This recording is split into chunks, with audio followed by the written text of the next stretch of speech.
Queridos irmãos, nessa última semana, as perguntas do estudo bíblico foram do capítulo 5 de 1 Coríntios. Esperamos que vocês tenham estudado, em casa, com a família, ou talvez até sozinho.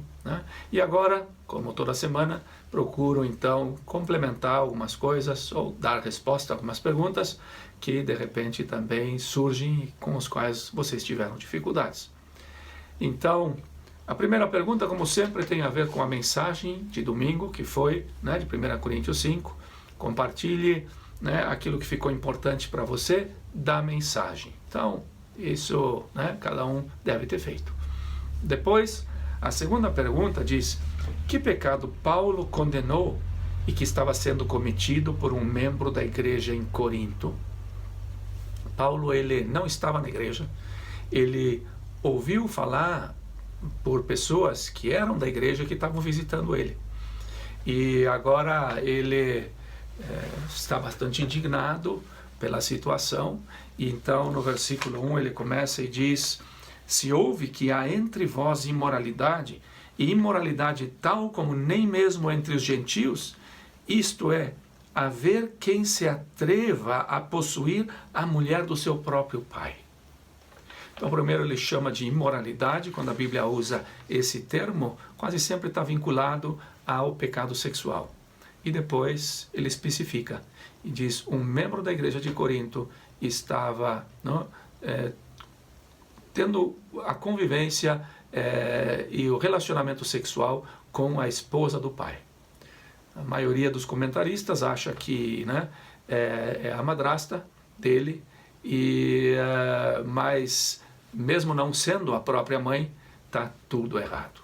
Então, nós temos textos no Antigo Testamento que já falam sobre isso, como por exemplo Levítico 18:8, não descobrirás a nudez da mulher de teu pai, é nudez de teu pai.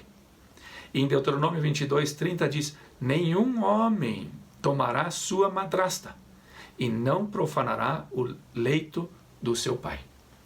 Então, esse tipo de relacionamento estava proibido no Antigo Testamento, sob pena de apedrejamento. E agora, aqui na igreja, tinha um homem que estava praticando esse pecado. Terceira pergunta: que pecados sexuais são os mais comuns na nossa sociedade? Claro, aí você talvez também respondeu. Eu acho que um dos mais comuns é a fornicação. Falamos de fornicação quando pensamos no relacionamento sexual entre pessoas não casadas. Sabemos, infelizmente, que muitos jovens namorando, noivos, em vez de se guardar sexualmente em pureza, eles começam a ter um relacionamento sexual. E isso está errado. O adultério é um pecado muito comum, sobretudo no Brasil, onde muitos dos homens acham que eles têm o direito de fazê-lo. E nós sabemos que também o homossexualismo hoje está bastante aceito também no nosso país e no nosso mundo, e também esse é bastante praticado. E depois nós temos um outro pecado que é praticado extremamente encoberto, mas tem muita gente que está metida nisso, e esse é o pecado da pornografia. A pornografia ela é prejudicial para a vida da pessoa, ela é prejudicial para o relacionamento do casal. Claro, nós não podemos entrar em detalhes aqui agora, mas a pergunta é: que pecados são bastante comuns? E a pornografia, ela infelizmente também tem invadido a igreja, e tem muita gente, infelizmente, com acesso ao celular, ao computador, que está preso e é escravo da pornografia. Então, a boa notícia é que Jesus nos quer libertar de tudo isso, porque tudo isso, o mau uso do sexo, na verdade, é algo que o diabo usa para destruir as nossas vidas. Deus colocou o sexo, sim, ele criou o sexo, e o sexo deve ser uma bênção dentro dos parâmetros que Deus criou. Pergunta de número 4. Qual era a atitude da igreja com o pecador incestuoso? Como é que a igreja agiu com relação a ele? A Bíblia, no versículo 2 diz, Paulo, escrevendo, diz: E contudo, andais vós ensoberbecidos, e não chegastes a lamentar. O homem estava vivendo um pecado grave, pelo que indica, a mulher não era da igreja, mas o homem sim pertencia à igreja. E Paulo diz, vocês deveriam se lamentar por uma pessoa que está pecando dentro da igreja. Essa é a atitude que os membros da igreja deveriam ter quando uma pessoa cai em pecado. E aqui, esse homem estava vivendo na prática do pecado. E aí nós temos que distinguir também. Todos nós pecamos sim, mas o crente verdadeiro, aquele que é nascido de novo, ele não quer mais pecar. Porque ele tem uma nova vida. Ele tem o Espírito Santo. Claro que tem a carne que também joga contra. Mas ele quer fazer a vontade de Deus. E aqui nós tínhamos um homem que simplesmente queria viver a vida como os outros. E Paulo diz, vocês estão, inclusive, ensoberbecidos. Vocês estão inchados. No versículo 6 ele diz, não é boa a vossa jactância. Isso era um problema sério dos coríntios, que se achavam muito bons, muito especiais, muito inteligentes, muito dotados. E aqui agora também muito tolerantes. E também esse é um problema. Na igreja nós não deveríamos estar tolerando o pecado. Nós não devemos tolerar o pecado na nossa vida e também não devemos tolerar o pecado na vida do irmão. Então, Paulo aqui fala, olha, a atitude de vocês como igreja está completamente errada.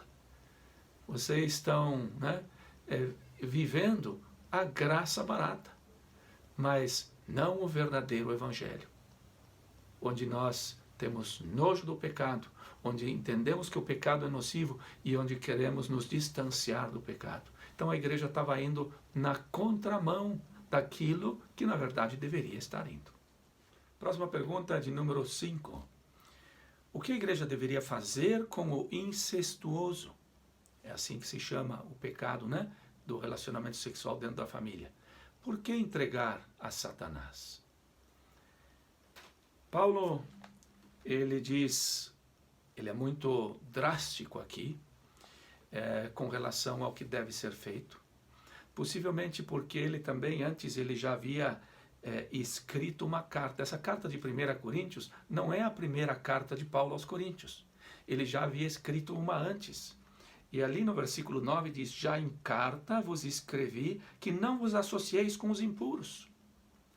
Paulo já percebia essa tendência liberal da igreja e já havia escrito para eles e disse, olha, isso não está certo, vocês não devem se associar com pessoas assim. E agora eles estavam tolerando o pecado do incesto. E Paulo diz, eu mesmo ausente, já sentenciei, ou já julguei, como se estivesse presente. Mas ele mesmo toma o cuidado de, mesmo sendo um apóstolo, dele não dizer o que, que ele tem autoridade agora para expulsar essa pessoa da comunhão da igreja.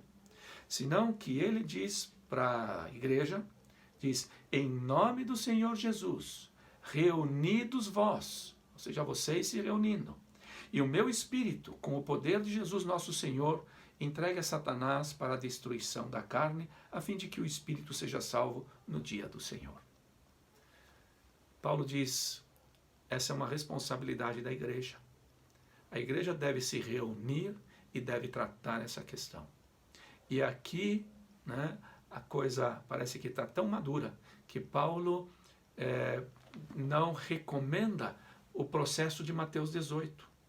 No capítulo 18, se não me engano, no versículo 15, Jesus nos fala como nós devemos proceder com o irmão que peca.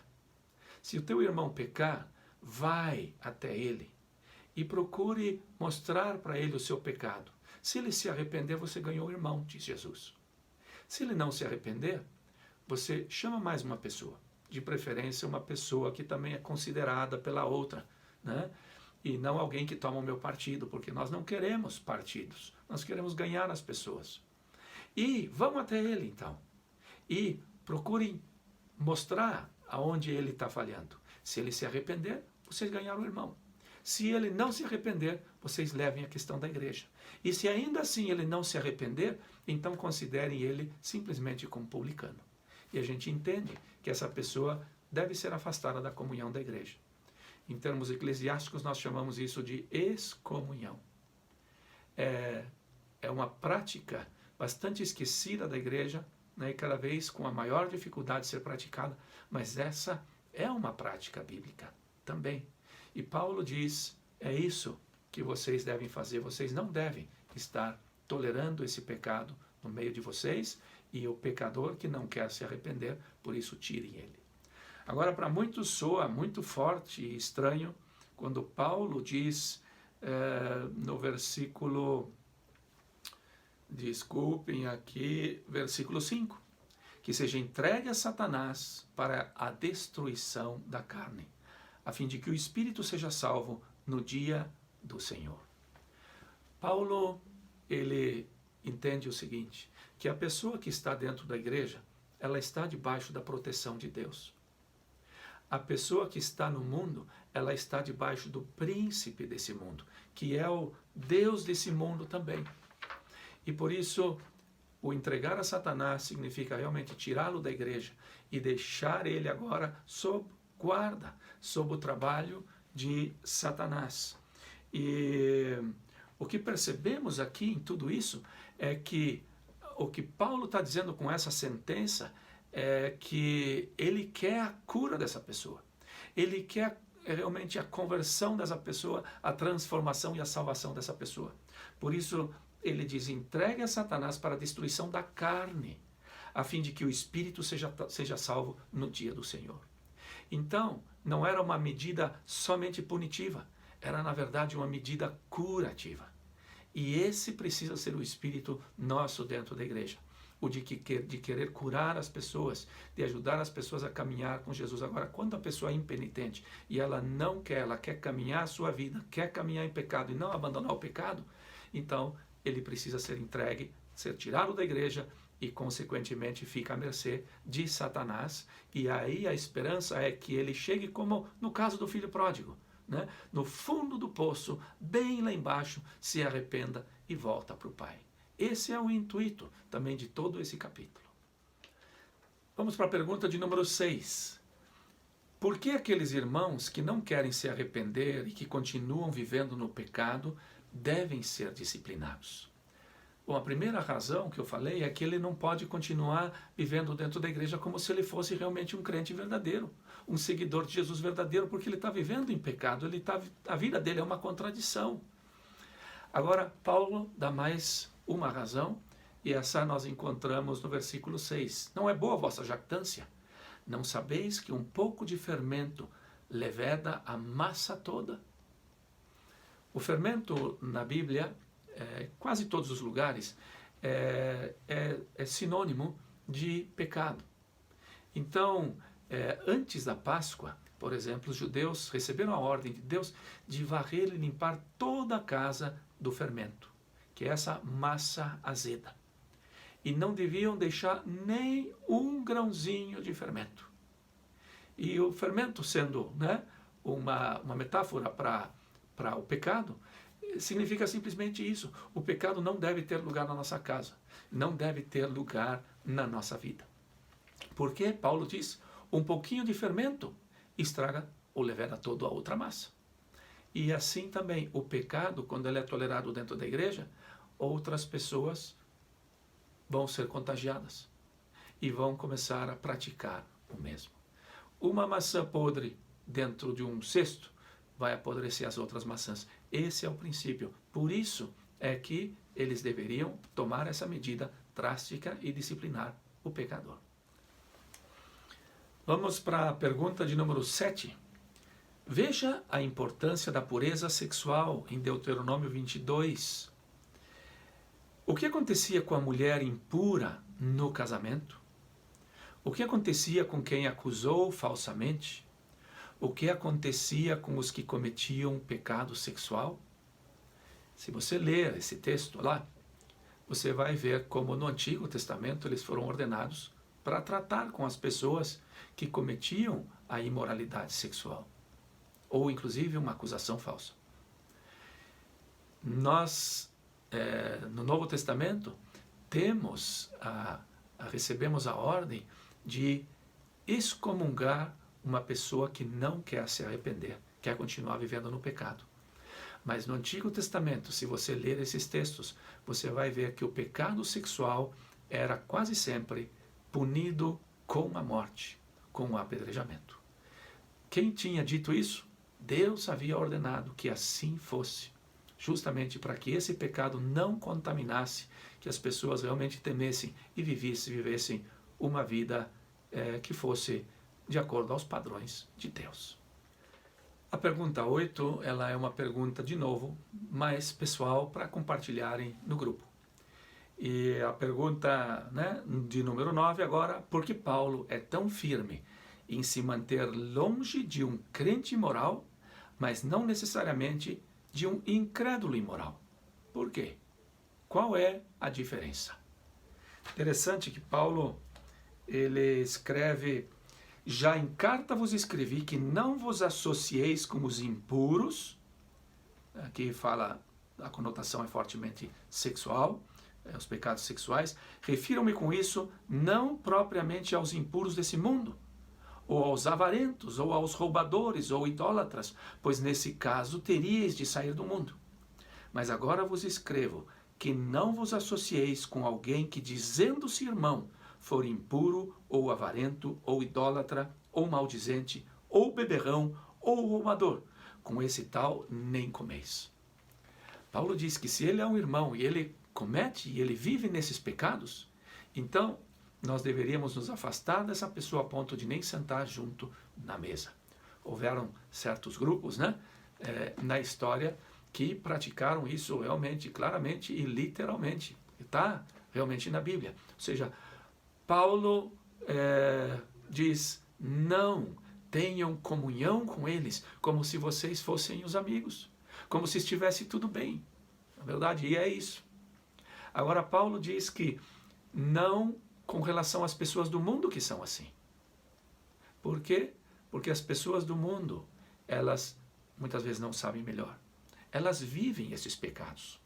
Paulo está escrevendo aos Coríntios. A cidade de Coríntio era uma cidade que tinha todo tipo de pecado, era um desastre, E os coríntios tinham que conviver com essas pessoas no mundo e ganhá-los para Jesus. Mas aquelas pessoas que se diziam de Jesus, elas deveriam ter uma conduta diferente e uma comunhão com Ele. Se a vida deles não tivesse mudado, não era recomendada de maneira nenhuma, mas bem o apartar-se. Vamos para a pergunta de número 10. Podemos julgar? Se sim, em que circunstâncias? Esse tema de julgar é sempre uma dificuldade. Porque Jesus disse: não julgueis para que não sejais julgados. Mas é muito importante nós vermos em que contexto Jesus diz esse versículo. E o contexto é que as pessoas estavam julgando hipocritamente. Então as pessoas estavam fazendo a mesma coisa, ou pior, mas estavam julgando e condenando outros. Ali poderíamos colocar essas duas palavrinhas: não condene para que você não seja condenado.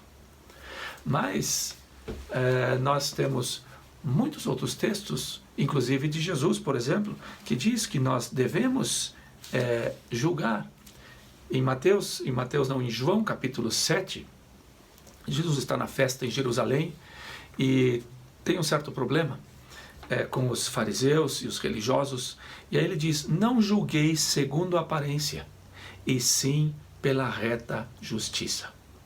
Esse é o grande problema de nós julgarmos o outro pelo que nos parece, pelos nossos critérios, pela nossa bagagem, por aquilo que nós achamos. E Jesus deixa claro a reta justiça. Onde é que nós encontramos ela? Aqui na Bíblia. Por isso precisamos conhecer a Bíblia. Se Deus diz para alguma coisa não, é não. Se Ele diz sim, é sim. E por isso, então, nós devemos sim julgar, claro que com amor também. Lá no finzinho de Coríntios, no capítulo 16, Paulo diz assim: façam todas as coisas em amor. Então, também o chamar a atenção de um irmão ou de uma irmã que está em pecado, que está se desviando, deve ser feito com amor, no sentido de procurar ganhar essa outra pessoa. Mas se nós não tivermos um critério claro do que está certo e errado e julgarmos aquilo como errado ou certo, nós nunca vamos poder corrigir realmente ninguém. E aqui Paulo está dizendo: vocês precisam julgar. Ele diz no versículo 12: pois com que direito haveria eu de julgar os de fora? Não julgais vós os de dentro? Os de fora, porém, Deus os julgará. Expulsai, pois, de dentro vós o malfeitor. Está dizendo, dentro da igreja, vocês precisam julgar. Lá fora no mundo, Deus vai julgar aquelas pessoas. Não devemos julgar as pessoas do mundo. Deus vai julgar. Mas nós temos a responsabilidade dentro da igreja. Lá no capítulo seguinte, 1 Coríntios 6, tem aquelas disputas entre os irmãos que vão para tribunais mundanos e tudo isso aí, porque eles não conseguem se acertar na igreja. E Paulo diz: olha, vocês têm que julgar essas coisas dentro da igreja. Vocês não têm ali pessoas espirituais que possam julgar isso? Paulo diz mais à frente, em Gálatas, capítulo 6, no versículo 1, se algum irmão for surpreendido em alguma falta, vocês que são espirituais, corrijam ele, para que ele realmente possa mudar. E esse é o intuito e a razão do julgamento, e do julgamento saudável, o de ganhar a outra pessoa, e assim poder livrar as almas do pecado, do poder de Satanás, e assim também estender o reino de Deus. E a última pergunta, de número 11, vendo todo o capítulo, que atitudes devo ter com relação ao pecado na minha vida? Com relação à disciplina na igreja? Com relação ao pecado na minha vida? Está claro. Nós somos de Cristo. Nós temos o Espírito Santo dentro de nós. Ele é um Espírito Santo. Ele não pode habitar juntamente com o pecado. Ele vai nos mostrar e nos vai alertar que nenhum de nós tenha o coração duro de simplesmente achar: não, eu posso, ninguém está vendo. Não, isso é fermento nocivo, isso vai acabar contaminando toda a minha vida, e depois disso contaminando outros, e eu vou ter que responder por isso. Então, nós devemos sim deixar o pecado. Aqui o texto ele é bastante duro. Paulo é muito enfático: tirem esse malfeitor do meio de vocês. Isso não pode ser aplicado à nossa vida. Tire qualquer pecado, qualquer coisa. Jesus mesmo diz, ele diz: se a tua mão direita te faz pecar, é melhor você cortar a tua mão direita e você entrar no céu com uma mão do que você entrar no inferno com as duas. Essa radicalidade com a qual nós devemos tratar o pecado na nossa vida. E com relação à disciplina da igreja, por mais que ela seja pouco praticada, ela é bíblica e ela deveria ser praticada. E nós deveríamos sim ajudar a liderança também nesse sentido, a que nós possamos trabalhar juntos como igreja. O grande temor, muitas vezes, de um pastor, sobretudo em igrejas maiores, é de trazer alguma coisa e depois ter a metade da igreja contra. Então, nós precisamos simplesmente chamar o pecado de pecado, e quando um pecador, um membro da igreja, cai no pecado, não quer se arrepender, não quer mudar, nós vamos aplicar o que Jesus diz em Mateus 18, ir primeiro, ir em dois, levar a igreja, e se ainda assim não quiser se arrepender, então ele precisa ser excluído. É profundamente doloroso, mas é o que Deus pede, para que aquela pessoa possa se conscientizar do seu erro e a igreja possa ser poupada. E, se a pessoa se arrepender, nós devemos recebê-la de volta com os braços abertos e dar-lhe uma nova chance, porque Deus sempre dá uma chance ao pecador. Tá bom? Espero que esse estudo tenha ajudado você. né? E também a nós como igreja. Um grande abraço, que Deus te abençoe.